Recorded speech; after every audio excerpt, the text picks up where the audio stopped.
মৃত বাবা মাকে নিয়ে কথা বলতেছে না তুমি? তারপরও বাবারটাই দেখতেছো, হাজবেন্ড তোমার, বিশ্বাস করে বিয়ে করছি। এতক্ষণ তোমার সাথে আমি ভালো করে কথা বলতেছিলাম, একেবারে ইন্টেনশনালি বলতেছি, তুমি একটা জানোয়ার সন্তান। আবির, তুই গলা করলা কেন? উনি আমাকে তুমি চুপ করে থাকতা, আমি বাবাকে 10টা কথা শোনাতাম। তুমি আমার কলার টেনে ধরলে।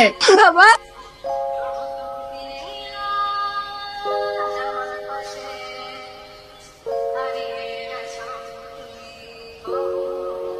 আজকে সময় মতো ওনার জীবনী চিস্তিটা না করতে পারলে আর একবার হার্ট অ্যাটাক করতেন। ওনাকে যতটুকু সম্ভব টেনশন ফ্রি রাখার চেষ্টা করো, ওনাকে কোনোভাবেই উত্তি দিতে করো না।